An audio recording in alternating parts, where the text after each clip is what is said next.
Comfort is the enemy of progress. You have to understand when you are comfortable in your life, in whatever thing, when you are comfortable, you will not progress. It's about grace. Yeah. It's about understanding, that there's no guarantees for tomorrow. Today itself was not owed to you. But I tell myself, it could have been worse. There is someone in this world who is going through worse than you can ever imagine. And if they can go through it and get on the other side, I have no excuse not to do the same.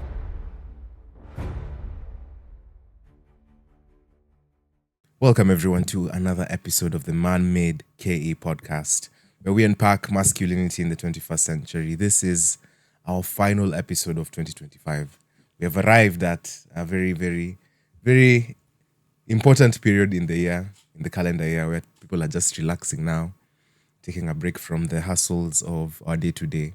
And this episode is going to feel like a break from our day-to-day, like what we've been covering. So first of all, this is so monumental for us, and we're here just appreciating the journey that we have had since we started this year.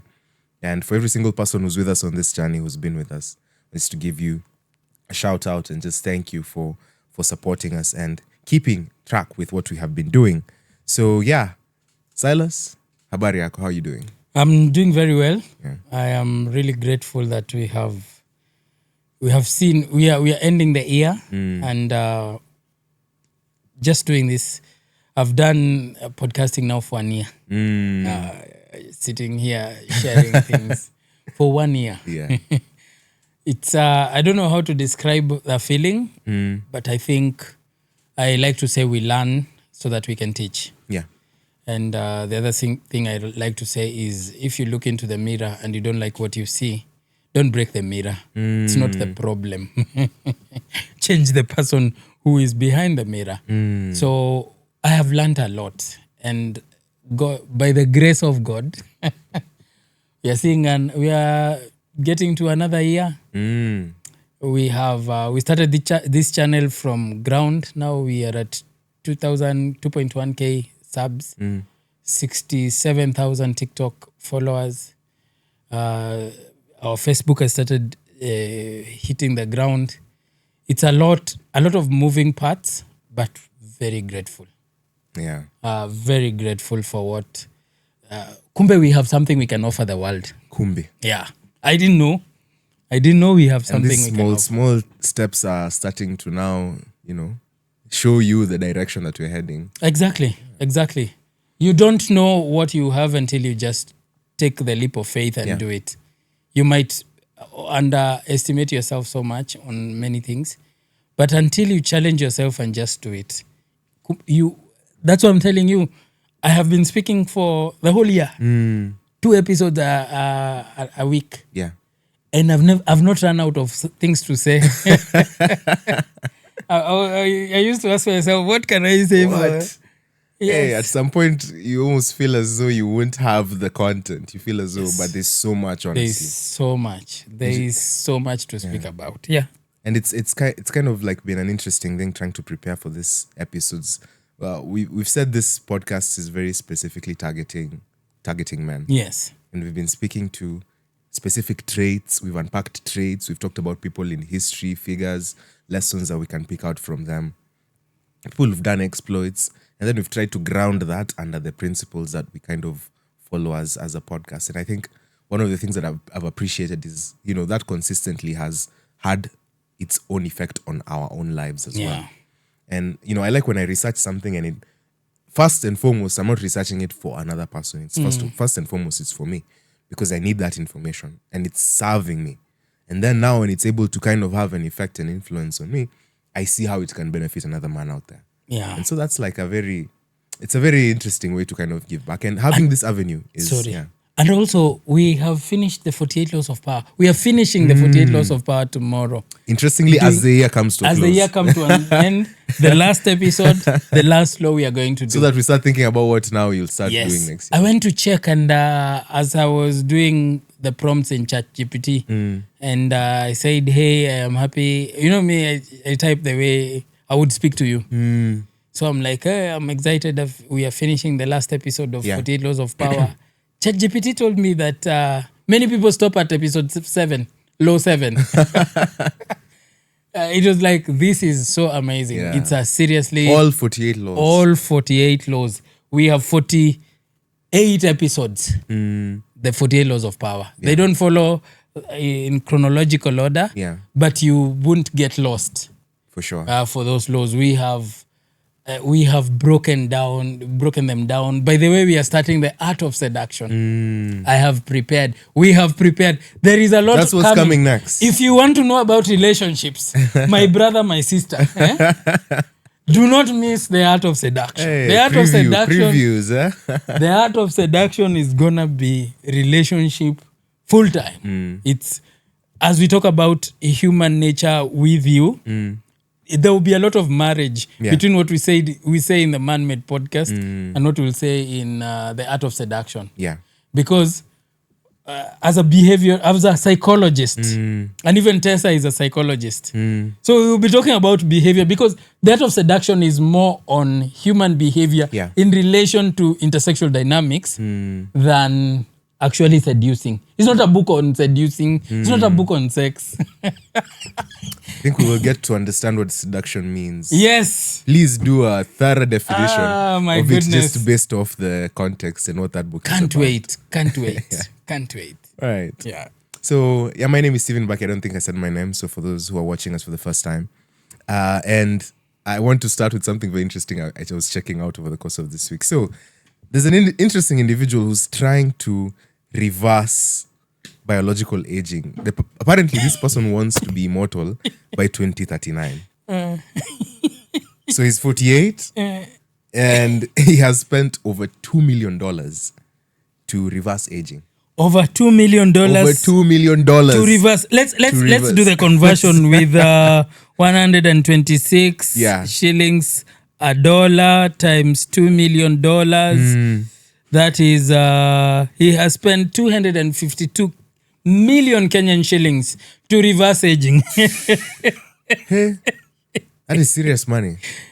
And so is a tech billionaire. Fine, he has the money. Yes. But is this, first of all, he's going down a rabbit hole that leads nowhere because he's not going to be immortal by 2039. We can tell him for sure that he's not going to be immortal by 2039. Yeah.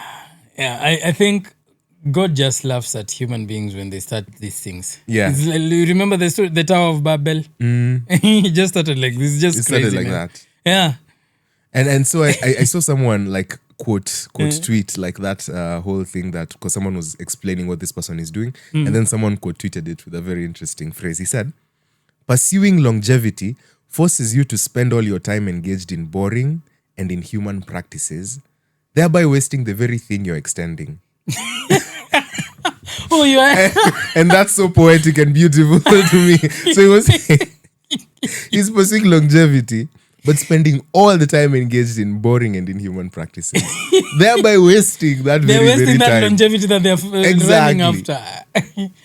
It's futile. We are here for a time, Steve. Yeah. We're in this world for a time.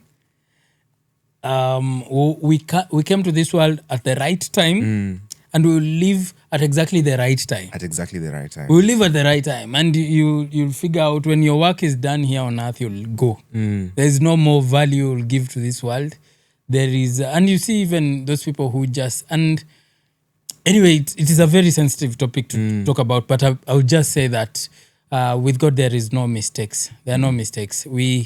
Everything that happens for us who take a Christian worldview, everything that happens is orchestrated by God or is within his divine will. And so for us, we say, thy will be done. Yeah. If I live, I live. If I die, then so be it. And one of the things that we're going to talk about today is like there's no guarantees come next year. We don't have any guarantees. Yeah.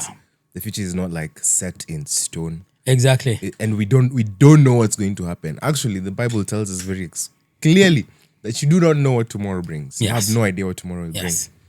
And even I think in James, it is said that when you are planning, you should say God willing. Yes. In James says God willing. Yeah. Because it is God who lets us live our lives. It is very difficult to examine human beings, to examine biology, and come and reach a logical conclusion Yeah. that God does not exist. I respect those people who think God does not exist. I don't have a beef with you because I take a different perspective. But for me, I find it very difficult to live this life and then reach a conclusion. Yeah. Or look at how things work, the sun, the planets, the wonders of the world, and reach a conclusion that to me is logical, that God does not exist. It does not sit right with me. Yeah. and I really hope that this episode, by the end of it, at least you'll have a good cautioning or a good foundation of understanding that, the next year is not completely in your hands. It's there are things. First of all, none of us had any guarantee that we'd be here. Yes. Half a decade into like, after COVID. Yes. Half a decade after COVID, like 2020, and at the end of 2025, like just now turning the last 5 years, notificate 2030. No one had any guarantee that they'd be here. Yeah. We didn't have any guarantee that we'd be doing the things that we are doing right now. Yes. And sometimes I think one of the things that the end of the year offers us is an opportunity to reflect soberly, but also like projecting onto like the things that we want to do come the next year and come the next cycles, because this podcast has been about like shifting behavior and changing habits and thinking about the world in a different perspective so that we can be better today for the tomorrow that comes. Yeah. So preparing ourselves for tomorrow. And it's the small exercises. 2020, you are not the same person that you are now. Yes. The start of the year, this very, very year 2025, you are not the same person that you are now. Exactly. There are things that have happened that have made you a different person. You are older, first of all. You have met more people. You have had more interactions. Again, we were just talking about the milestones for Beyond the Pulpit. It was not the same place that it was Last in year, January. time like exactly, this. last year, at a time like this. And so it's a good time and place to reflect soberly and just be, set our plans in the hands of God as well, even as we think about 2026, because it's one of the things we're going to be talking about is, some of these resolutions that we put in place. Yeah. It didn't start today. Actually, the first person who did this resolutions thing was in the 17th century. The person who's like the patron saint, for lack of a better word, for like the New Year's resolutions back in the 17th century. So people have always looked at the start of the year a time to improve. I want to do better next year. By next year, God willing, I want to have this and this and this. But it's also a very good time to reflect soberly and see how far you've come, so that at least you can have a heart of gratitude and consider that it's all by grace. Honestly, it's all by grace. And I will say something that was in the other episode that we did on consistency. Yeah. There is someone who picked up in the comment section, they picked up what we said, and it hit me harder by them picking it up. We said that you're constantly consistent. You're either consistently progressing or consistently retrogressing. Either way, consistency is there. So it's something that has really stuck with me, especially, and not from the episode, and not even from the watching, from the comment. From someone else. And he actually just quoted exactly what we said. And I was like, this hits hard. We are so consistent. So coming to this end of the year, my resolution is just to be consistent at what we do. My resolution, Steve, is that we never stop this, what we are doing. Yeah. We just do it regardless of how we feel. Just like the way guys are on radio. It doesn't matter your feelings. You leave them at the door, and then you come in. And do the job. And then you'll pick it up after. But for us to just be consistent in doing this, there's so many people we are helping. There's so many people who are getting whatever we are giving to the world. Yes. Yeah. And as Gretchen Rubin, who in her book The Happiness Project wrote, the days are long, but the years are short. And once again, we are at the end of another year. Yeah. Who knows whether we'll be there come December 2026. A lot can happen. Yeah. I have no guarantees that I'll be seated in this chair or even alive. Yeah. No one has any guarantees. Yeah. So it's very good to appreciate where we are currently. So as we do in every start of the podcast, we like to anchor ourselves in our beliefs. We have three very fundamental beliefs, and one is that the triune God created man in his image and likeness. He created them male and female. We also believe that men, every single one of us, is exceedingly sinful and in need of a savior. And final belief is that Jesus Christ, who is the Son of God and the second person of the Trinity, is the only perfect man who walked this earth and the one that we seek to emulate. And these truths matter even now at the end of this year. And actually, I hope that this episode will be one that will have you reflect soberly upon, your beliefs as well and your belief system, even as you kind of hope for better things next year. Yeah. So we've talked about so many traits. We've started at courage, gone to resilience, gone to discipline, where we walked through Benjamin Franklin's 13 virtues. We've gone to humility as well, and consistency. Consistency is what we've kind of like just wrapped up the year on. Consistency is what is actually keeping us here, trying to do these episodes week by week, talking about traits that are fundamental. But today we're shifting gears a bit. Today is not just about traits. Today it's about grace. Yeah. It's about understanding, that there's no guarantees for tomorrow. Yeah. Today itself was not owed to you. Yeah. And the fact that you're breathing today and you're healthy, your heart is beating and you're able to stand and walk and move across, look after your day's agenda and all these things.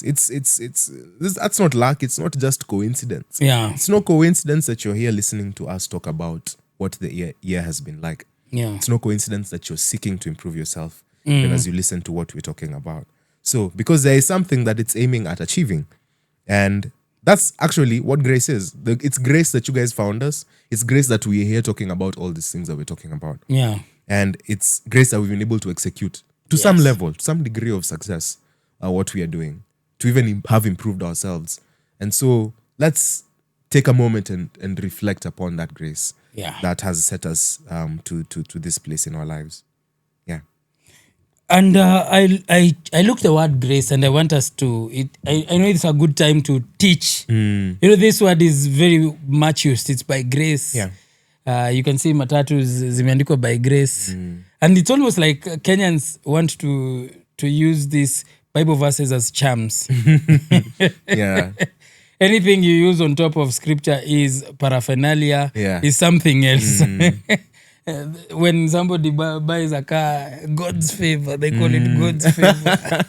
It's almost as though to now you want God's favor to continue. Yes, there are some who think that has some magical power to do anything, or protection. Or if you start going towards using paraphernalia to accompany belief or prayer, then you are turning from biblical Christianity, you are going into some other practices. And the word grace has a long, interesting journey. Yeah. It helps explain why the idea carries so much weight. The idea of grace itself, it carries so much weight. Now, at its root, the word grace comes from Greek word charis. Charis. You can charis. That is where we get the word grace. Yeah. It means favor. Yeah. Or it meant favor, kindness, goodwill, or a gift given. It was often used for something granted by a superior to an inferior with no expectation of repayment. So when a superior comes and gives you something and does not expect you to pay them back, they have acted graciously towards you. That already tells you a lot. Grace was never about earning. It was about generosity. So it was something that was... That's it. It's about generosity of a more powerful person towards a lesser powerful person. They have acted graciously. They have given you something that you, without expecting you to repay. So when we say that God has acted graciously towards us, what we mean is that God has granted to us the things in our lives, or the things that we have in our lives, have been given to us without an expectation of us paying back. If we can pay back, then God has not acted graciously. So can you pay back your life? I cannot. So I wasn't the one who requested to be you here. didn't request to be in this exactly, earth. Yeah. You are just here. There are people who outlive others, who live longer. They don't know why. There are sick people who outlive healthy people. That's true. They don't know why. So they are getting something in this life that they have not paid for. They are getting it freely. They cannot describe it. And there is no expectation of repayment. Yeah. That's what grace is. I think understanding grace is what actually helps us become grateful. Yes. It's the root cause of gratitude in someone. And gratitude is very important. Yes. Because some people, what will someone who's depressed or someone who is having a very sad outlook of life, what would they be struggling to see? It is good things that are happening. Yes, or exactly. things that are happening to them by grace. Yeah. They are not able to appreciate that.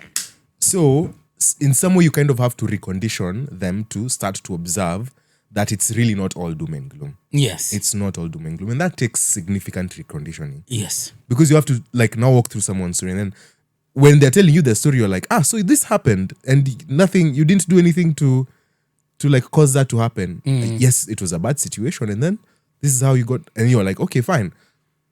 This person learns to appreciate that journey itself. Yes. And the fact that, things might actually not be okay, but it's not that everything is not okay, because that's not like a good way of thinking about your life or how your year has been.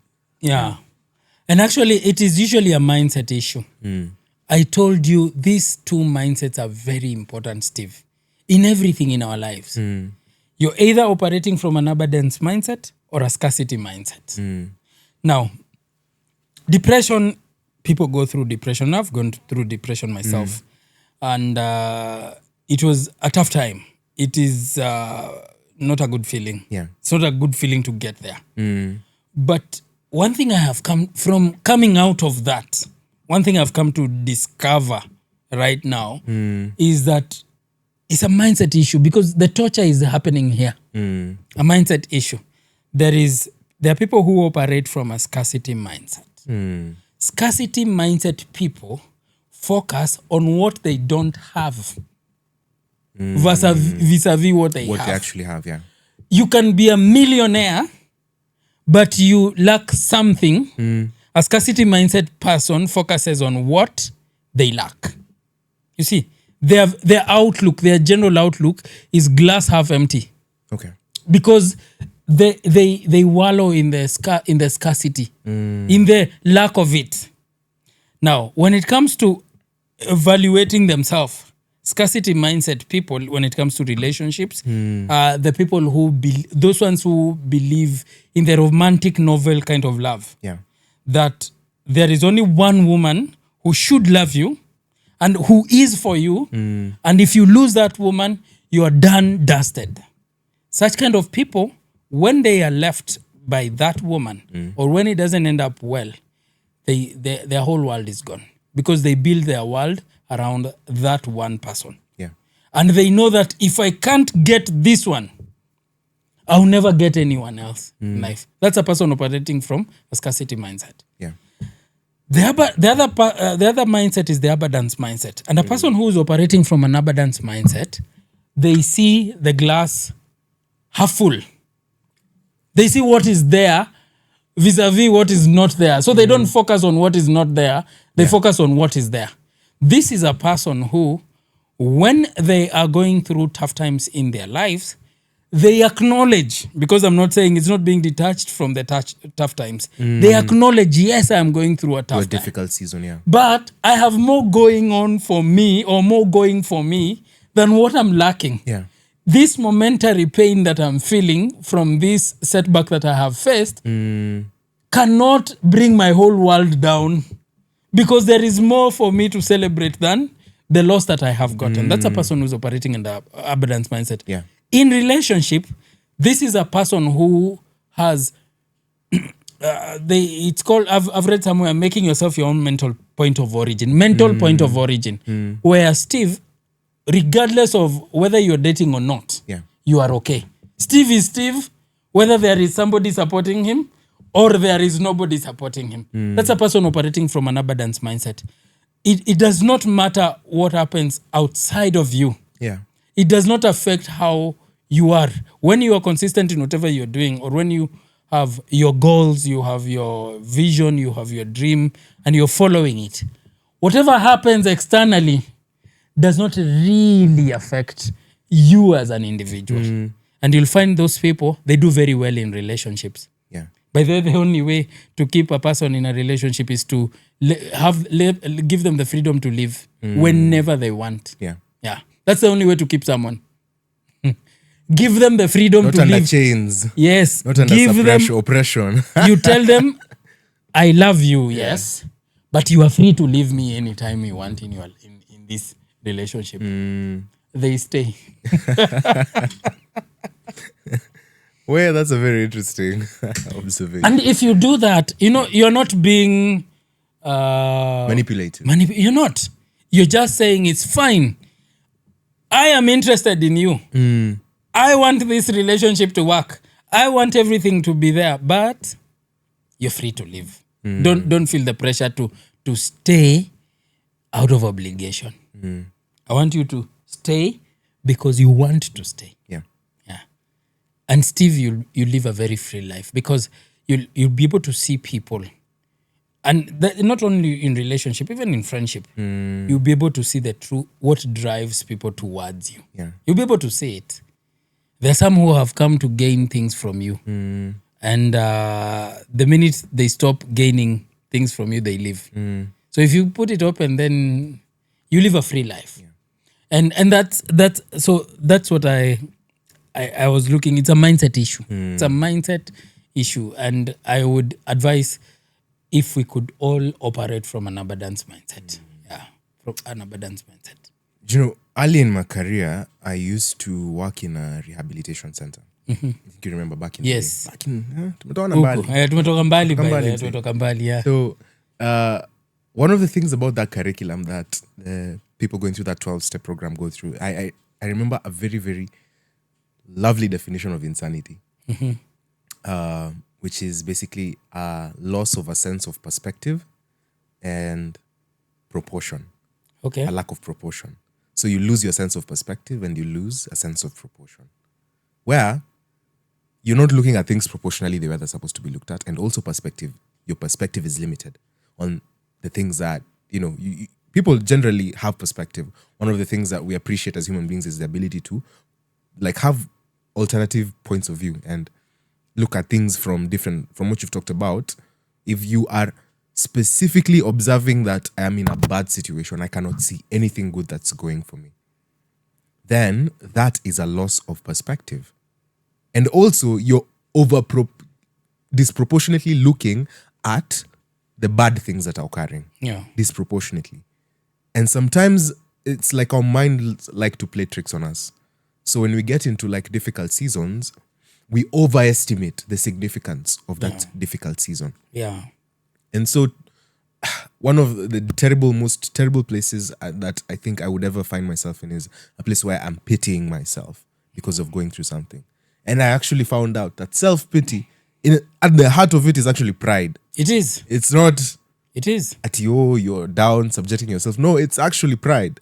It is. So, and I think it's a very dangerous place for any man to walk into, where, fine, we're here at the end of the year and you cannot reflect upon it with any, positivity. Like you cannot see anything that you need to be grateful for, or there's any sense of gratitude that you can exercise over what has happened over the course of the year. I think that can be a really, really, really bad sign. Yeah. A telltale sign that there is a lack of perspective and a sense of proportion. And maybe there is a need for you to kind of just talk it out with someone and try and walk them through your journey. Because if you tell them your story, it's a very good chance that they will show you a different perspective. Yeah. They will show a different perspective. Because sometimes we can be limited in how we observe how things are happening to us. But if we talk to the right people, if we have the right people around us, then we can be able to kind of have a different perspective as to how life is occurring. And so that's something that you can appreciate better and start to understand that it's all by grace. All the things that happen to us, all the things that happen to every single human being, it's all by grace. Yeah. And then there is someone who said, there's someone who said that I used to complain I have no shoes until I saw someone without legs. And that stuck with me or has stuck with me for a long time. Every time when I'm going through a tough times are part of life. But I tell myself it could have been worse. There is someone in this world who is going through worse than you can ever imagine. Yeah. Worse than you. And if they can go through it and get on the other side, I have no excuse not to do the same. Yeah. Because it's an issue of mental toughness. And this is not telling people to suppress emotion. No, people think that tough people don't feel things. Yeah. People think that toughness is not feeling. If you stop feeling today, if your nerves stop working today, you die. You go burn your finger and you are looking at it. I wonder how this happened. Body was saying, I'm just looking crispy. You see, you need that pain. Yeah. That pain is, the issue is not the pain coming to you. The issue is how you relate to the pain. Yeah. How you react. What you do after the pain. People go through tough times and it is normal. It is part of life. It is part of what makes us grow. Yeah. The toughness. What we are talking about is not a detachment from emotion, especially emotions of disappointment. It is that, yes, they are there. Yes, we feel them. Yes, we relate to them. But what we do next is very important. It's very important. Because one, you can sink in your couch and wallow in depression, switch off the lights, lock yourself in the room. Like, that's the easiest way to deal with it. Do you know that's the easiest way? It is. There are people who go through tough times, and I don't downplay the toughness of the situations we go Life through. is hard. Life is hard. That is guaranteed. Life is hard. Period. Life is hard. Life is very hard. Whatever year we are getting into, life is hard. Yes. That's like a standard. Yes. Yeah. You don't have to. The easiest way to react to life being hard is to lock yourself in the room, to switch off the lights, to eat yourself through that situation. It is comfortable to do that. It's comfortable to do that. It's harder to work hard. And good things are never found easily. Whenever you pick the easiest thing to do, know that you're getting the short end of the stick. Yeah. How can you react towards these tough times? I keep saying, Steve, at some point, I was obese. Not that obese, ile mbaya sana, but I was obese. By standards, weight, height, and all those things. I even went for a checkup and I was told, boss, you are borderline obesity. Yeah, You've bad. crossed the line border, to obesity. And that caused something else. I got diabetes. Now, I can sit here and start saying, I could have sat that time and start telling people, I'm diabetic, I am sick, and all these things. Diabetes is not an easy sickness to deal with, by the way. It's not. I would tell people, don't get obese. Don't go there. The challenges you face are seriously huge. Yeah. What did I do? I go hit the gym. And hit the gym consistently, lost that weight, lost it. It went. There is no genes. There was no genes, Steve. There was no genes. Lost it. And right now, I am in the best shape of my life. I rarely get sick. Yeah. Rarely get sick. I used to get sick a lot of times. So, there is another person who maybe we were diagnosed at the same time or within the same period.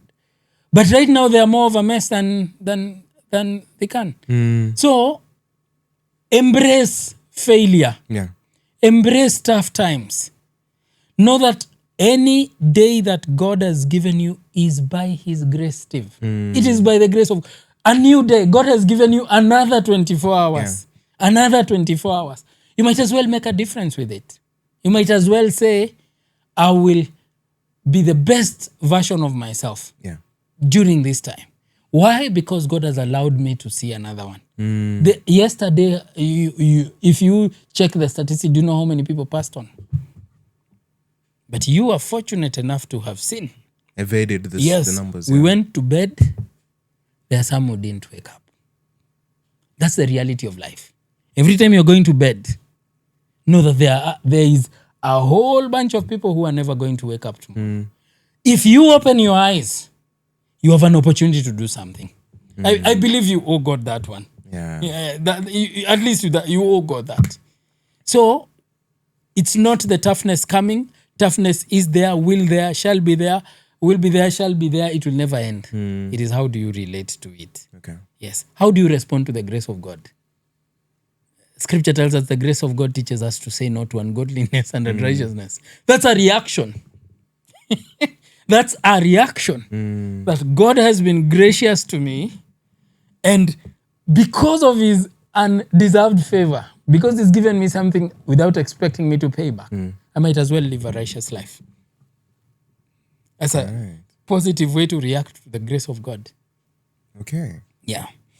So I want us to talk a bit about uncertainty. Yes. Because you're not just talking to the person who's like having a difficult time, Yes. even as they reflect upon what 2025 has been like.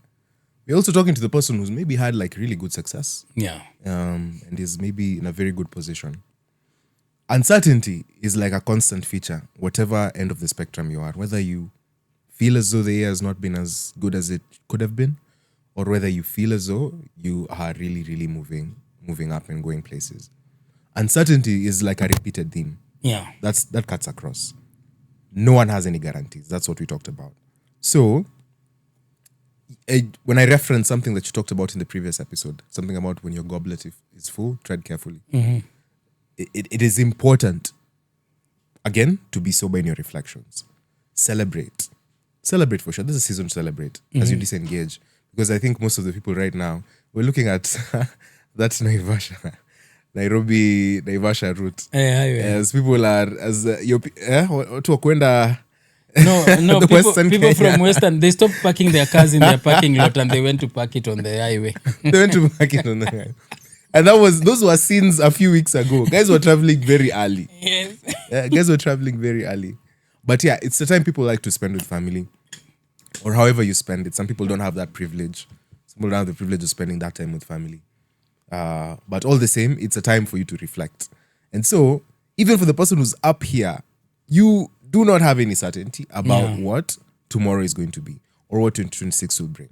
You know, you made the good decisions to get to the place that you are right now. Keep making those decisions and trusting upon what is going to unfold as the year comes. Yeah, what I like to say is that yesterday is a history. Today is something we live. Tomorrow is not guaranteed. We don't know about tomorrow. We are hopeful about what will come in the future. And we live our lives being hopeful. And Christians are the most hopeful people because we know that there is something that is coming even after this We life. look even beyond death. Yes, even beyond death. Yeah. It's not just a living thing. But there is a lot of uncertainty about tomorrow. When your goblet is full, like I said, tread carefully. Because when everything seems to be going on for you, you have to understand that there is also, by the way, I saw that they said that the most accurate lines are crooked. Okay. Yes. Even somebody was talking about, I don't know if it was a podcast I saw about our heartbeat. Yeah. The way it goes, The rhythm, the rhythm, it's crookedness. And that means that your heart is beating okay. The wave. Yeah. When it stagnates like this, you're dead. That's a problem. Yeah.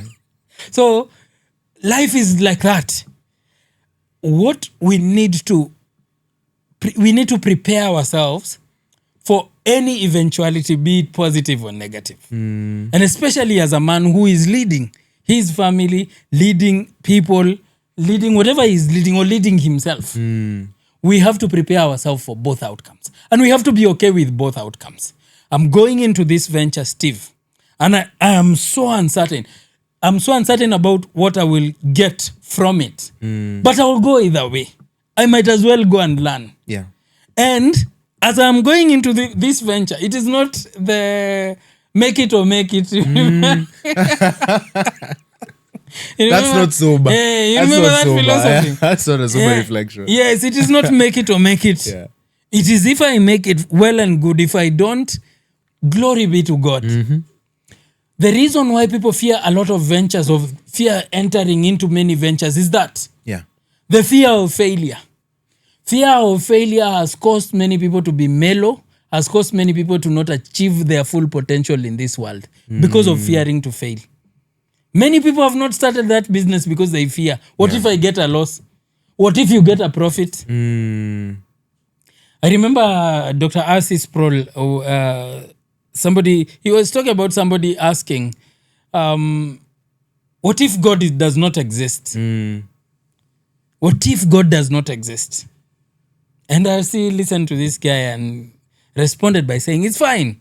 If God doesn't exist, then I have not lost anything. I have lived a healthy life. I have respected people. I have loved my enemies. I have helped the poor. I have been an encouragement to those who are discouraged. There is nothing basically I've lost.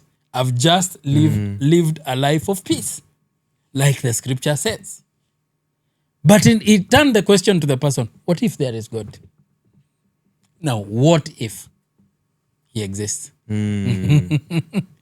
I have not lost anything by just being righteous in the event, or if he doesn't. Yeah. But what if he exists? Then boss, you're doomed. You're in trouble. You are in trouble. You're in serious trouble. Yes, if he has existed, or if he exists, you are in serious trouble. So these questions of the fear of the unknown, of venturing into just venture. Yeah. The best way to start a business, Steve, is not pie charts, parallelograms, or reports. You never start with those things. You want to start a business? Do you know how to start a business? Start. Wake up and start. Just start, Steve. This podcast started like a joke. The biggest joke I've ever been a part of. We were seated somewhere and we were like, hey, can we start a podcast? And we were like, yes, let's start. Right now, how many people are we commanding? How many people are we influencing? Combining TikTok and all the platforms that we are in, how many people are we influencing? It's a big number. How many people are writing to us and telling us that, man, you guys have changed my life. You guys have told me something that I wanted to hear. This is coming there is one comment that I was very encouraged about.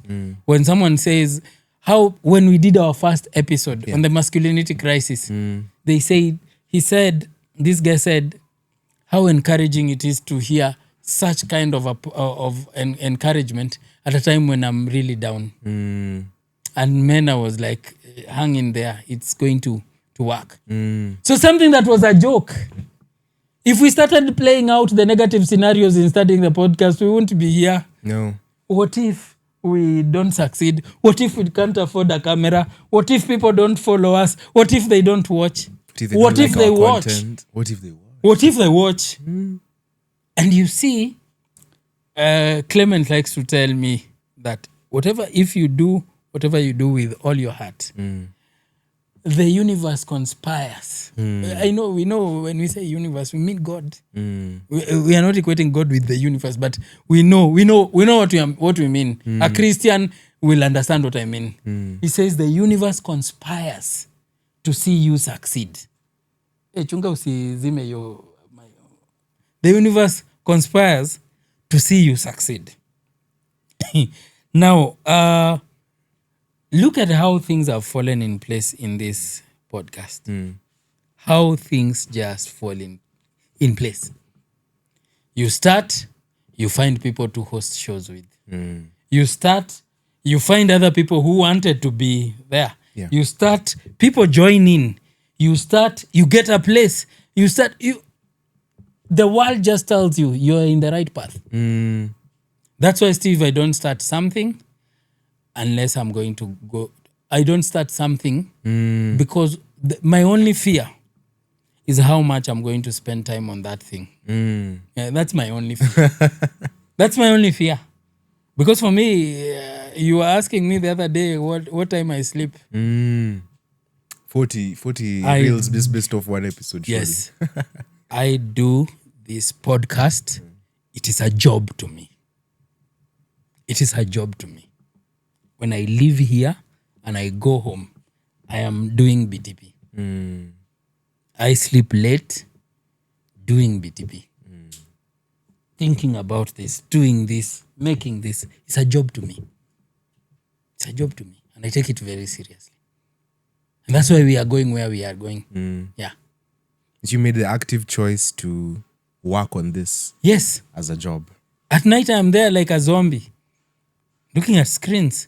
I told you the other episode, I created 44 shots. 44. Right now, I've come up with a strategy. We get a video. Yeah. We get a minimum of 30 shots per video. Created 44.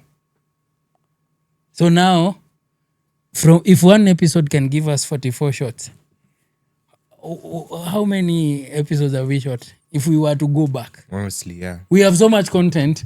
We can bore the whole world with our content. we can decide to release 10 shots every day. Flood them. Flood them. And we've seen the more we post, look at our subscription this month. We have actually had, YouTube was showing me, we've actually had the month that we have the biggest influx in subscriptions. I see. Yes. Just this past month. Just this 1 month. Wow. And every day, 2 shots. Every day. Go to Facebook. Ni TikTok tuja rudi. Every day. I wake up in the morning. I make my bed. Make your bed. Yeah. I go to the gym. After gym, I come back. I post on our social accounts. I post. Then I dress up and go to my office job. Yeah. Then I go to that office job. I do it. I do meetings, nini. Then I come back in the evening and pick up from where I stopped in the morning. If it is answering queries and all those things. So you do it with all your heart, things will be falling into place. Things will work out. Things will work out. You don't need a degree in communication to communicate. I thought you did. I thought I can't sit in front of a camera unless I had a degree in communication. Yeah. Let me tell you, I've taken inspiration from quite a number of people over the course of the year. Yeah. What I've been teaching myself to do when I interact with people is to observe their behaviors. Yeah. Of course, it's the job, but it also helps me kind of understand what makes them tick. Like, how are they able to do the things that they're doing? And so people that I have seen do these brilliant things, I've mentioned some of them on this podcast here. You're one of the people as well. But the other people I've seen do very, very incredible things. Release content, release music. I love music. I want to pursue it passionately across my lifetime. And so I'm taking lessons from these individuals. I think one of the things that we can do as we're reflecting upon there as well is also look at the people around us and try to also observe and take inspiration from what they're doing. And interestingly, I don't have, like, for example, yesterday I met a group of people. People want to start a musical group. Okay. And they were looking for a songwriter. And so they through someone else's referred me as a person they know has written songs. And they reached out to me and we had a meeting and we just deliberated on their strategy and what they want to do and how they want to onboard me in terms of helping them write the songs. This is not something I sought after. It just so happened that someone around me, who's my friend who knows I write music, mentioned my name somewhere. And they were like, oh, fine. Maybe let's see whether we can engage this person. And so they talked to me and then we were like able to come. So it's like people around us are also able to help us like get a lot of inspiration. Because when I was in that meeting and I saw that they haven't even started, but these guys are like just hopeful. They're thinking, do you know what? We need to start. We've been told they've done a few events over a few years and it's given them that encouragement that they can actually now go into the studio and write their own music and leave a mark on that scene one way or the other. I'm just like, yeah, this is exactly the type of encouragement that I need. Even as the year is coming to a close, that I need to keep doing what I'm doing. I need to keep pushing my passion for music in the right direction. Need to keep sitting here on this podcast and trying to take and observe lessons and communicate them to the world and the people who are listening. So yeah, the people around us are also very important. And so, actually to tell you, winning and losing is based on formula. is based on behavior. It is actual behavior. I stopped apologizing for the successes that I get. I do not apologize one bit for any success I get.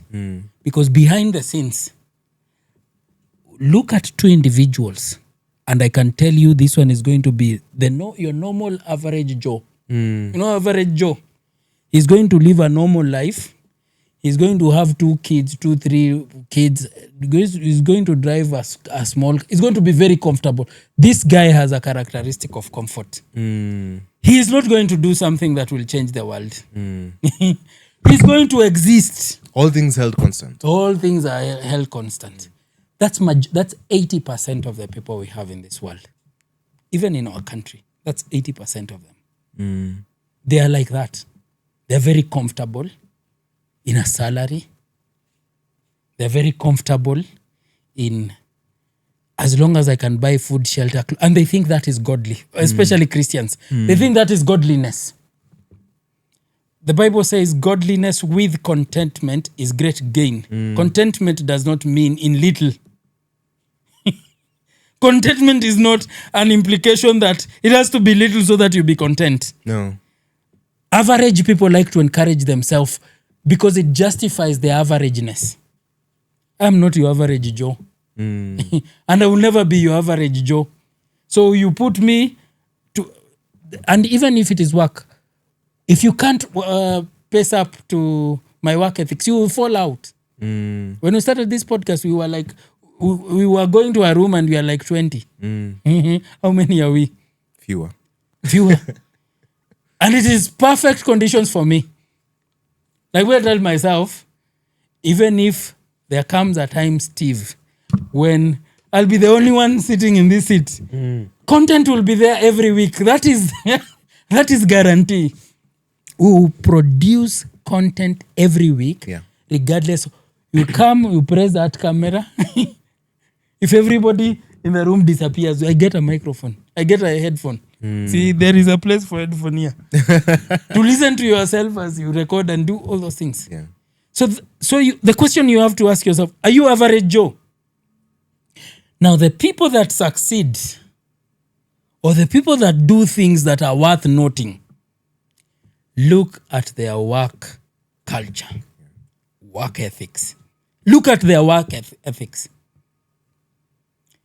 They go over and above what they are required to do. They are never driven by finances.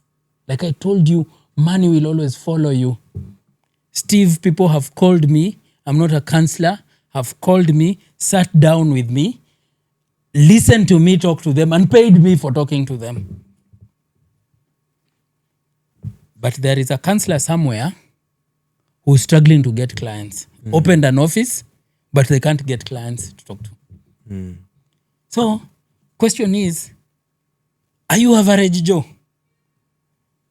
Come, live, die, disappear. You never even show up as a footnote of any book. Even a diss track. Nobody even wants to diss you. You're just average. Make a difference, Steve, in this world. Go above and beyond what other people are doing. Go above and beyond. Don't smile and love averageness. Averageness is default settings. At least do something that will make people know there is Steve somewhere. Do something extra. By the way, I have a hack for music, Spotify, and in here. I'll tell you, I have been sat down and given serious lessons on that. Oh, okay. Yes, it is more to it than posting. There is more to it. There is more to it. I'll show you. Okay. With the power of the current technology that we have, you can do wonders. You can do... Those people are doing that. That's exactly what they're doing. Yes, those people who you are seeing wako huku all over, they are doing exactly that. Okay. Yes. And you discover these things. How did I know, get just like a small secret of how to increase subscription? You just know. Somebody sat me here, Keith sat me here and told me Silas algorithm is a machine. Nobody sits down and sifts through your YouTube content and say, this one is nice. Yeah? You don't trend because your content is nice. You can start a podcast of or a show of breaking bottles and have and become the biggest YouTuber you can. You don't trend because of the niceness of your that has stuck with me. You don't trend because of the niceness of what you're doing. Yeah. You're dealing with a machine. Know it. So I went on a study of algorithm. I'm trying, it's what I'm reading right now. I'm trying to understand how algorithm works. How people play with. You realize that everything in life is a game, Steve. Is rules and games. The people who have an edge over you are not better than you. They understand the game. They are not better than you, Steve. They just know the game. They just know more than you. The people who do well better than you financially are not more intelligent than you, Steve. Some are dumber than you. They're not more intelligent. They just know something you don't. That's why we say the best people to befriend are the people who are ahead of you.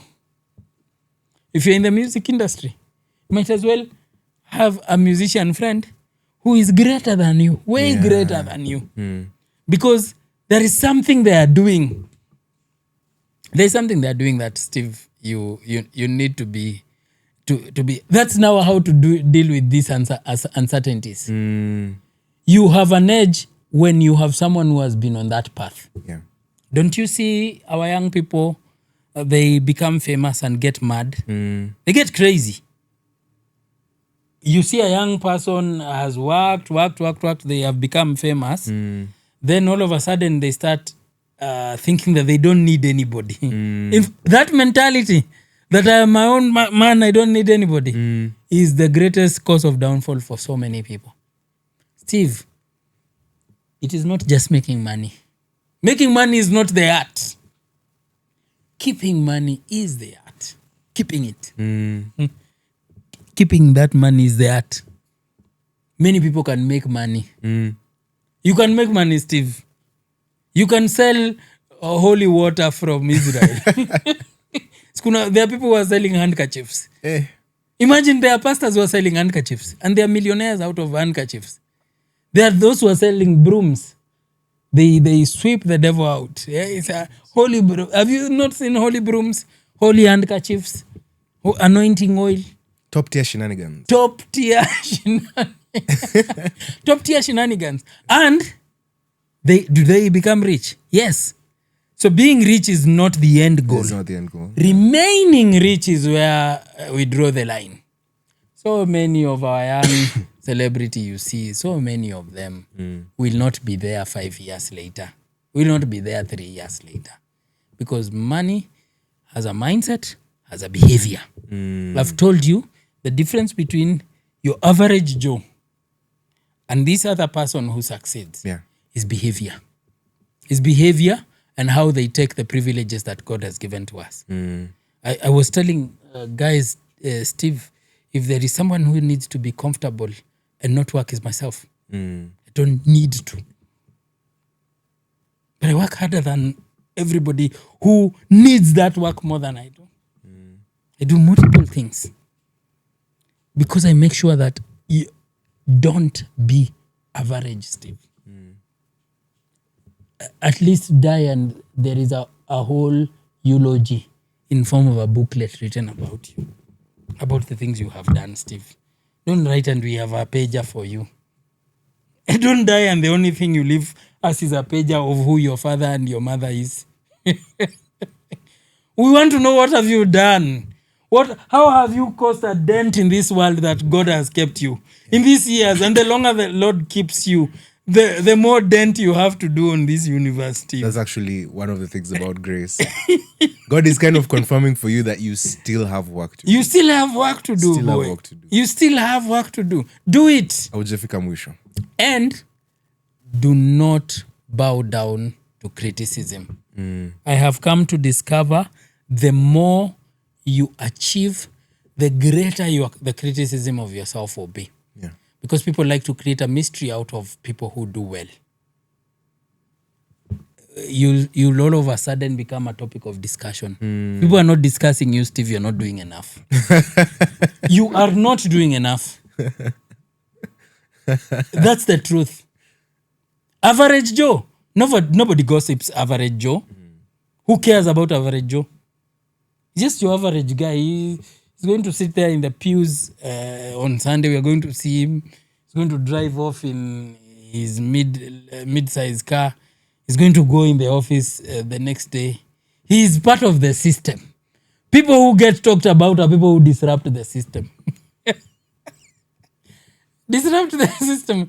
You see, don't be part of the system. The system is like a conveyor belt. Mnakuja tu, it goes round.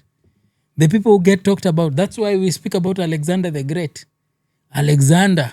How many Alexanders were there during his time? But he became Alexander the Great. Why? Because he did great things. Did great things. And for me, I believe that when you do that, and you do it in a godly way, I'm not talking about the Escobars or the out of this world evil. I'm talking about people who have just stayed on their purpose. They have done what they were supposed to do. I mean, God gets glorified in us living according to how he has created us to live. Steve, absolutely. Yeah. Nothing brings God greater glory than Steve living up to what God created him to be. Yeah. I believe that's the highest form of worship. It's like now you can take the analogy of God gift wrapping 26 for you. Yes. You don't know what they get, what's in the gift. Yes. But he's gift wrapping it for you. You just like need to take it. Yes. You need to like just go ahead and start doing things. Start doing it. Yeah. Think about life like that. I can't wait to see how much I'm going to conquer next year.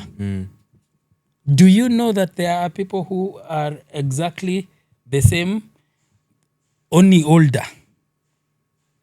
January 2025, date 1, and December 2025, they have done nothing worth writing down. And I would encourage our audience, sit down with a pen. Sit down with a pen and write what you have achieved this year. Write. And write it brutally. Write it honestly. And when it is nothing, call yourself Average Joe. And then make a resolution of 2026 to not be Average Joe. And make that your only resolution. You don't need to think about grand things. No. Just think about moving ahead. I am not going to be ordinary. I have lived an ordinary, mediocre life. I think this is important because we tell people they're not in competition with other people. They're in competition with themselves. The version of yourself that has gone through this year is what you're competing with next year. Yes. So you have to outdo that person. Yes. Every day, every month. Yes. You have to outdo your former self. You have to be better than you are. You have no choice, Steve. Because this world does not care about your cries. Your scars don't mean nothing to anyone. Your life doesn't mean nothing to anyone. Yeah. People only care whether you're winning or not. That's the difference between people picking your calls and people ignoring your calls. Are you winning or are you not? Don't start saying unfairness or ni kujuana. It is not a world of kujuana. Wacha wale wanajuana wajuane. Let those people who know each other. But tell yourself, I'm going to be in the map. You're not going to ignore me, my friend. Be hated, Steve, but don't be ignored. You will not ignore me in this compound. Yeah. That I have made sure, Steve. You see, and it is not speaking to superior things. It is just asking yourself, what am I good at? Yeah. What do I think God has given to me. Because everyone has something. Yeah. Everybody has something to offer this world. Everyone. Yours is music, Steve. Produce music. Produce music. I listened to King Kaka on Mic Check. He has 17 mixtapes. Is it that? No, 13 or 7. I don't remember the number. Mixtapes. He was saying he has songs, most of which he has never released. Yeah. Stacks So, and stacks. Yeah. Steve, as long as you sit down like this, in this time of AI, in this time of prompt engineering, you need to produce. You need to have songs every week. 52 songs a year. And I'm not saying releasing them out, but you need to have so many songs that you just sit down like this. Na unashindwa sasa nitafanya nini na hizi wimbo mingi. Yeah. And you'll realize that many of those songs will be hit songs. They will be in that song. I don't think these people who are singing, giving hit songs knew that they were giving a hit song. No, they didn't. It was uncertain. They were hoping. Some were surprised of the songs that became hit songs. The ones, and actually I've seen even when I'm creating these TikTok shorts and YouTube shorts, there is a shot I sit on, and I'm like, naenda kuweza. Oh, you're certain about it. Hii hata nimeitengeneza nikiwa nimefurahi. This one is going far. Boss, those are the things that people don't even pay attention to. You have no control over what the world takes. That's true. Yes. I've told you, algorithm is technology. You're not dealing with a human. Start behaving like you're dealing with a machine. Because your content is picked and thrown to some random people. You see? Yeah. Now, what I was told, you have to make sure it is thrown to the right people. Yeah. That's how to play with the algorithm. Will they throw it to the right people? If they throw it to the right people, you'll explode. That's true. Yeah. Sometimes maybe wanachukua your music wamerushia Australians who don't understand, ama wamepeleka France. France. The French are watching your content and they understand. You're wondering what's going on. What on earth is this? If five French people are listening to your music and they both hate it, it goes nowhere. You know, because you get statistics as well from Spotify, based off like the country people are listening. Sometimes you just find some random country. Slovenia. Exactly. Like people listening to my music in this country. It's like, wow, that's quite interesting. It has one thing I came to discover is that it's fed algorithm, and then it has been given just the basics. It has not been tuned specifically to exactly what you're producing. It's been given basics. And now you don't come with the celebrity name. You know, celebrities get it a little bit easier. Yeah. They already have the name. So people just follow them. So them, they boom very quickly. They don't follow the rules. They don't follow the rules. For us, people like me and you, we are making a name, and you'll come to discover that that's the hardest thing. Building a brand. Building a brand is not easy. It's not easy. It's hard work. So you need to know the algorithm better than them. You don't have an edge. You see, we are all in a competition with one another, but there are some more advantaged than others, which is not a bad thing. It shouldn't be a bad thing. Yeah. It shouldn't be a bad thing that your friends are on choppers and you are walking. It shouldn't be a bad thing that all my friends are married and I am single. It shouldn't be a bad thing that my friends have finished school and I'm not in school. They just have a head start. Just figure out. As a matter of fact, the more people are ahead of you, the better you get, Steve. If you go to them in humility and you don't look at their success as if it is challenging your own well-being. Sense of worth, yeah. Sense of worth. and you genuinely appreciate what they're doing, and you genuinely get interested in what they're doing. Yeah. Right. So history shows us that it is wise to, as you turn the year, treat it with sobriety, but use it as a moment to pivot. So I will mention 3 historical figures. One in the 17th century, another one in the 18th, another in the 19th. Interestingly, they're in that order. So the first one is like the one who I referenced as the patron saint for New Year resolutions. He's a guy called Samuel Pepys. Now, in the New Year's Day, 1662, this is a guy who loved the good life. Theater, wine, women. So he was your typical man. But he realized that he was bleeding his money and losing focus. So what happened? He sits down, audits, and then he swore to himself a solemn oath that he will abstain from going to these parties and indulging in wine.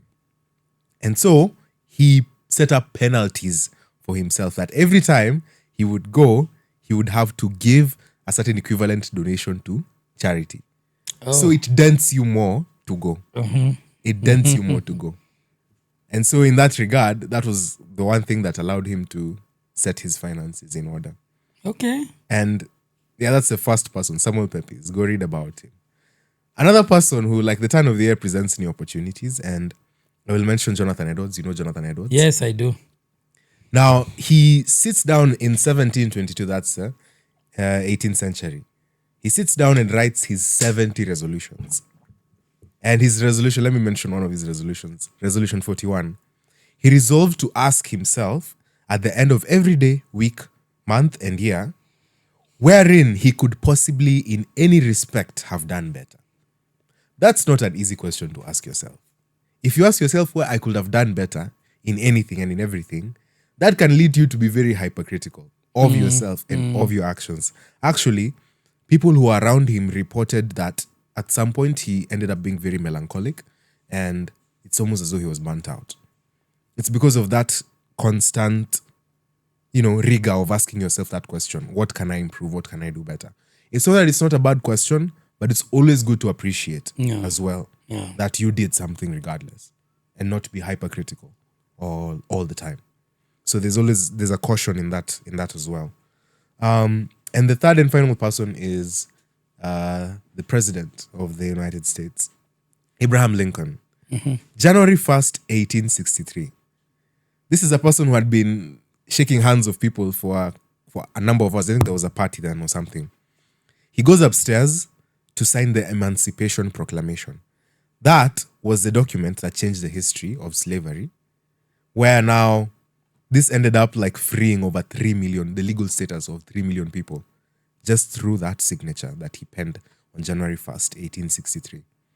So New Year's present new opportunities. Wow. So that's actually, it's quite, he's saying he was actually afraid. He had come from, he knew the people who were around him were against him signing that proclamation, and he knew that he would be under pressure. And that would be something that would be written in history. It would be so monumental for the history of the United States of America. Yeah. And so he penned out that to free 3 million slaves, the legal status of 3 million slaves, on January 1st, 1863. So New Year's present new opportunities. One, it's important to, again, be not afraid to take that step into the new year. Because, one, now we are reflecting, we are disengaged. We are, wherever you are, you're with family. We usually joke that between the 25th to the 1st, people don't usually have any track of what the days are. You can be in the 28th and you have no idea what day it is. You're just like, is it Wednesday? Yeah. Is it Friday? Is it Sunday? We don't know anymore. Yeah. But then once the year kicks in, you're kind of forced to reset. But how do you reset? You reset with like an agenda. You set with an agenda for your day to day. So what am I intending to achieve for my year? What is required of me this year? What do I require of myself this year? And so that will set you on a trajectory. It will set you on like a path to do these things. And as history tells us, this is a period of time that can be very important to pivot. You can set resolutions, but setting resolutions is not in action. That's not what helps you achieve. Yeah. In the first example, it wasn't the resolution. It was him knowing there were consequences. In the second example, it was constant rigor of asking yourself, what can I do to improve? Yeah. Yeah. And actually, I like the second one by Jonathan Edwards. Yeah. What can I do Better, to improve? Or what can I do better? Because comfort is the enemy of progress. You have to understand, when you are comfortable in your life, in whatever thing, when you are comfortable, you will not progress. Because it's like you have arrived. And once you arrive, you kill learning more. You see? So comfort is always the enemy of progress. When you succeed, that's why I say, when your goblet is full, tread carefully. Whenever you succeed, you ask yourself, how can I make this? How can I 10x? If you have 1,000 shillings, how can I 10x this? How can I make this into 10,000? How can I make it better? What more can I do? That's my greatest job, even in our organization. What more can we offer? Yeah. I have an assignment to come up with projects every year, a different project that would keep our visitors busy. Every year it has to be different. And it has to be a valuable project. Not just a project. It has to be different. It has to be valuable. It is not easy. It's about that documentary. No. It's not about that. You see that is something else. Yeah. It has to be new. It has to be engaging. So you walk around the organization identifying needs. Imagine if you did that with your life, where, yes, I have succeeded. I have done something nice. How can I make it better? That's how you kill average Joe. Average Joe must die. Average Joe, the averageness in us. We must destroy it. Yeah. Because if you destroy it, you'll and that's why Alexander was the great. Why? He was a conqueror. So many people conquered places, but not so many people are being mentioned. Alexander is being mentioned. Or hug a tree like this young lady who hugged a tree. I've seen people trolling her. Do you know how much work that is? It's work. 72 hours hugging a tree. It's not easy. Average Joe can't do it. That's why Average Joe is busy trolling her. Average Joe is trolling her because he can't do it. When I post gym videos, sometimes I get trolled. I know you are trolling me from your screen. You're probably overweight, and you're looking at me from your screen, realizing your averageness. And because I've created discomfort because of your averageness. Now you're trolling me.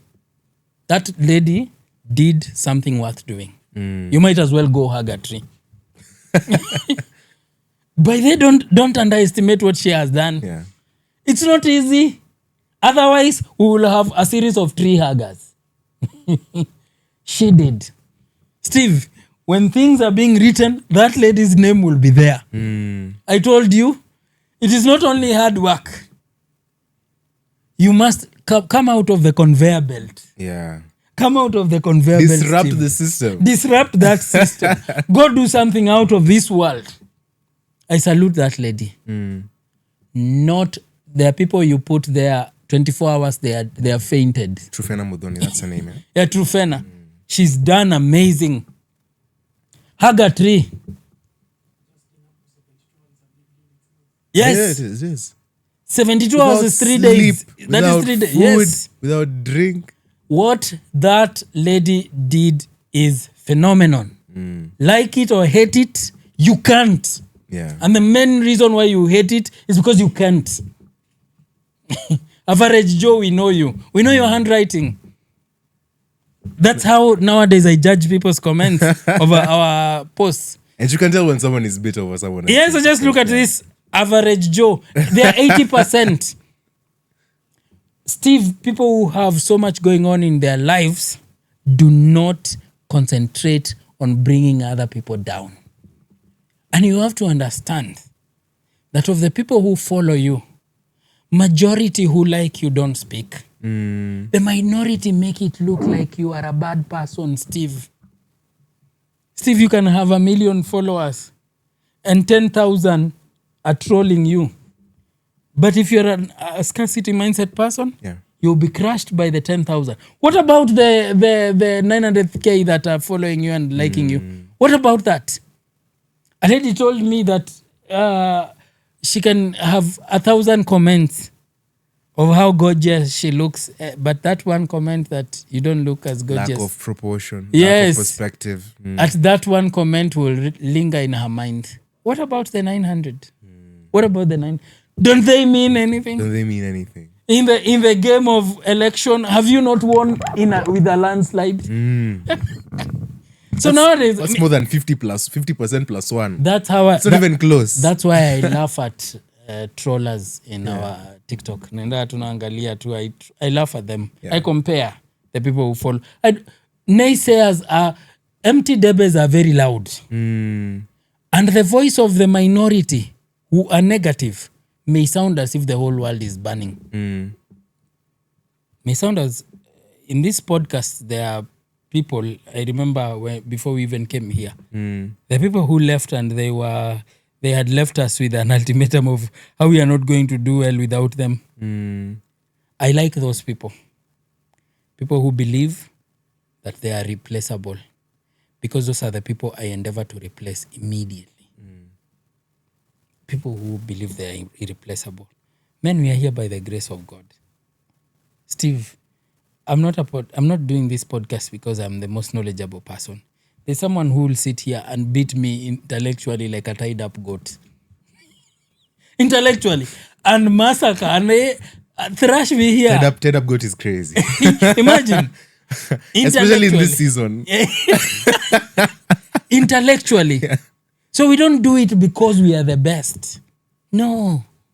There's always someone better. There is always someone better, more knowledgeable, more experienced than you do. Learn from them.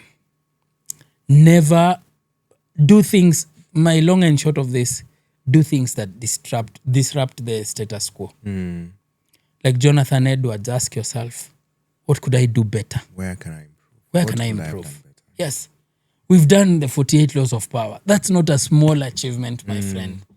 Going through a book from law number 1 to the last law is not a mean feat. It's not a mean feat. I have checked for the people who've done 48 laws of power. I have not found one who has done all the 48 laws. Yeah. Anyway, there are few. I found a few who have done the 48 laws of power. To sit down like this and discuss. It looked boring. It looked like, how are we going to entertain people? How are we going to engage people? How is it going to relate to people? How is it going to relate? It has related. We made it relate. We made it relate. We're coming with the art of seduction. It's going to relate. Kwanza this one is those waters that I like to swim in. The waters of relationship and intersexual dynamics. We are going to talk about a lot. By the way, if you want to learn about relationships, full force. We are in the kitchen cooking. Come to the podcast on the art of seduction. Do it. Do it. Ask yourself, don't be comfortable in success. Celebrate it, leave it. It's like Premier League. After lifting that trophy, boss, back to work, bro. Back to work. Back to training. We don't even talk about It's funny. You mentioned that very interesting that Pep Guardiola has just said. He was being asked in an interview just this past weekend. Because now people are going on a break, they'll have a bit of a lengthy period. And then he's like, you come back on Friday, 3 kgs over he had them do their weight measurements before they leave. You come back heavier. My friend, you're being left. You're not going to the next game. Really? You're not going. Yeah. Don't go to start with. When you win today, forget about that trophy. Forget about it. That's history. That's history. That's history. That's history. And focus on the next trophy. What next? And football has shown us that. That is the mentality. That day of lifting the trophy is the best day of their lives. But as soon as they put it down, when the music stops, when the lights go off, bro, you're back to training. Exactly. That trophy that you lifted does not matter. Now it's all about streak. How will you stay? That's the work. Yes. How will you stay there? Now that is the job. That's the job. Staying on top is the job. Getting to the top is not. And you know what? Someone said something very interesting about like people at the top. The margins are so small. Yes. They're so small. The marginal gains you can make are so small. This is Yes. why those guys are so keen on data Yes. and trying to find where can we do something different. Yes. Are we eating the wrong thing? We change that thing off the menu so that people are what do I need to do? Like even if you look at the Diary of a CEO, Stephen Bartlett's life, when he talks about those margins and you know how he's able to stay on top of his thoughts and be able to like churn out the content that he does, get the people that he has to interview, how he's able to keep improving as an individual. You realize those margins are very, very small. Yes. The higher you go, they become smaller. Yes. Yeah. There is very little improvement. Exactly. So, average Joe can do much. Can do a lot. Average Actually, Joe can that is do a an lot. encouragement to someone who's down there. My friend, Yes. if you are down there, You can do a lot. the sky is there. Yes. You can get there. Yes. So it is when you learn the place of comfort, the place of contentment, you can be uncomfortable in where you are but contented. I have won. I am satisfied that I have won. I'm not complaining that I should have done this. And by the way, telling people not to be comfortable in whatever they are is not telling people to be is not telling people to complain or grumble by where they are. Yeah. You're exactly where you are supposed to be. Do you know that? That's true. You are exactly where you are supposed to be. There can be forces of nature, there can be earthquakes, but you are exactly where you're supposed to be. But you don't have to be there. You don't have to stay there. You have to remain there. You don't have to remain there. Yes. How hungry are you? I know this guy is usually disliked a lot, Andrew Kibe, but he has a serious work ethic. He doesn't seem to go out. People have tried to bring him down. He's always doing something. Now he's launching books. His book, one book. But he was in podcast, did well. Yeah? YouTube decided to close his channel. Now he's launching books. He's selling. Like I'm saying, love or hate, understand that he is not average Joe. You don't have to like him to say that he doesn't seem to go out. This guy has been on radio. He's saying he was running a movie shop. Yeah? He says, everybody says everything they did was the best. But he says his movie shop was the best at that time. He said he left movie shop, he went to radio. He did radio. He was in ministry. He did it. He left, went to YouTube. To being the top YouTuber in Kenya is not a joke. It's not a joke. That guy used to pull crowds. That's why I'm telling you, it doesn't matter whether you love or hate him. You have to understand that this guy has achieved a lot. You might at least just give some respect because of the achievement. Because you in your averageness and in your goodness, you've not achieved anything. Your goodness has not helped you. You see? So, a guy would go live and every night, Monday to Monday, he has a minimum of 3,000 people viewing his whole show of 2.5 hours. Every night, Monday to Monday. Do you know how much money that is? No, now sit down. You person who is taking the moral high ground. Do you know how much money is that? It's a lot. But it's not money or anything. It's the person. It's the discipline. Now leave Kibe. Let's go to Cristiano Ronaldo. How old is he? 40 years old.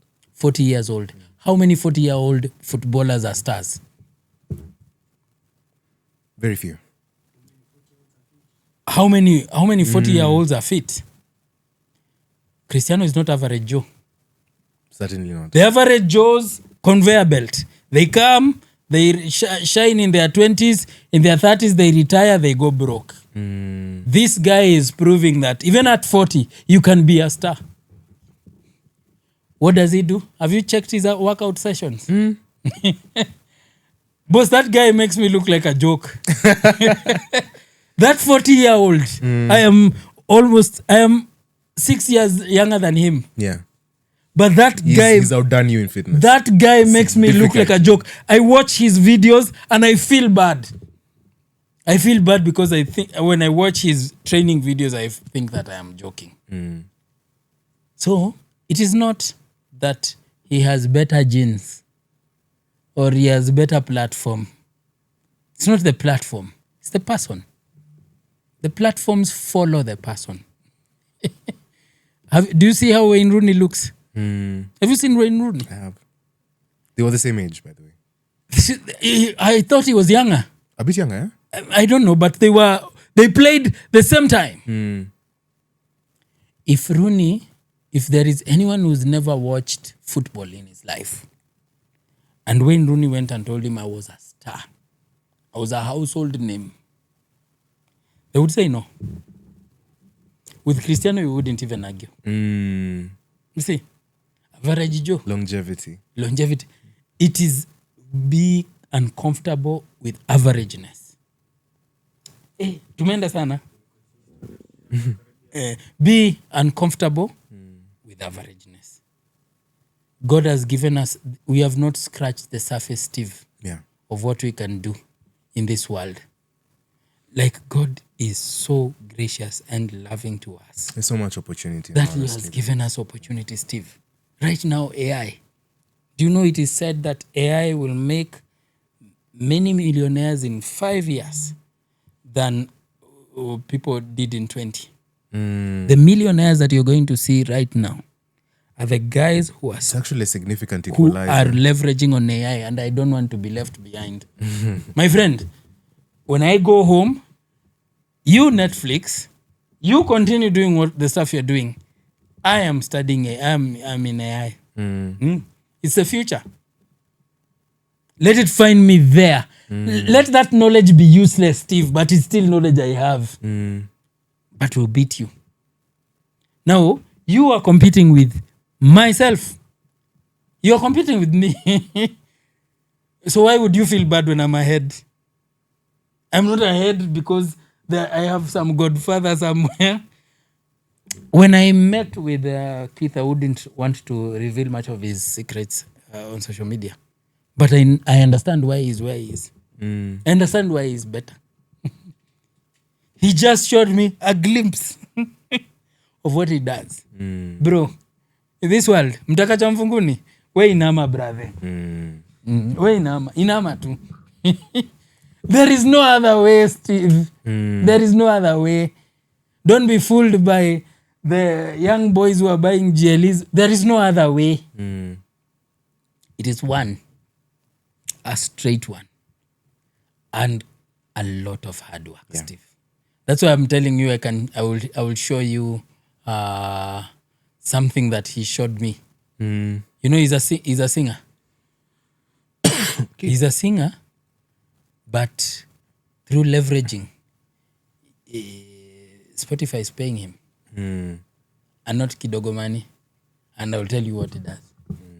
Not kidogo money, but he's being paid by Spotify. He's being paid across all platforms. He told me, algorithm, it's a machine. It's a machine. Yeah, so if you understand the rules, you're way ahead. You understand the rules, Steve, you'll be way ahead.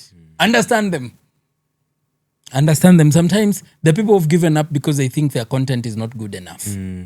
That's a lie. Yeah. There are people who put videos of...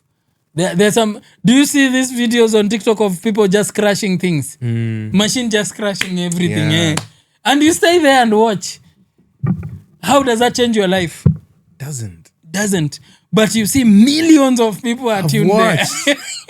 Yes. It's ridiculous, actually. You see millions of people are camping there to see a machine crashing. Metal Kamera kama inaharibiwa. Yeah. I study algorithm, you'll see.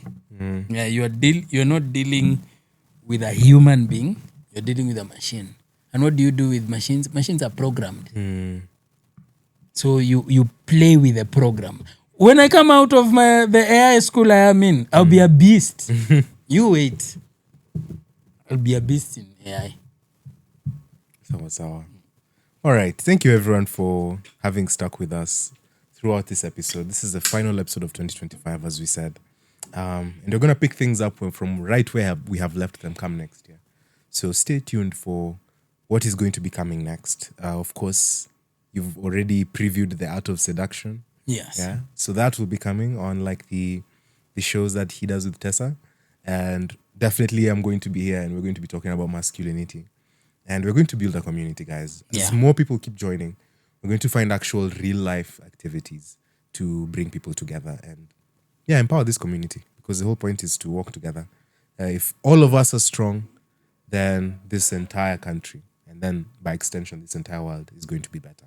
Yes. And we're going to achieve a lot more. People are going to have more integrity. Yeah. We're going to vote better come the other year, because now we're heading into like a very ridiculous year, by the way. Yes. By the way. So be more observant, be vigilant, stay vigilant. I don't know where you are currently at whatever point you are in your life, whether you're tired, exhausted, whether you're lacking perspective, maybe because of how bad things have been. But I hope this has been an encouragement to you, that it's not by coincidence that you're here watching us. It's not by chance that you're here at the end of 2025. It's 5 years since COVID. 5 years. Yeah. Half a decade. That's ridiculous. Yeah. Time is going. The days are long, but the years are short. And trust me, come December 2026, when we'll be sitting again to do the final episode of 2026, we'll be having a lot to kind of recap. Yeah. But it is not going to come. It's not far away. It's going to come very soon. Yeah. Yeah, we have no idea how December is going to get here, but it's going to arrive. And it best arrive with us having made steps forward. So stick with us, guys. And thank you for having stuck with us throughout this entire time. All the best throughout the holidays. Have a Merry Christmas and a happy 2026. Merry Christmas.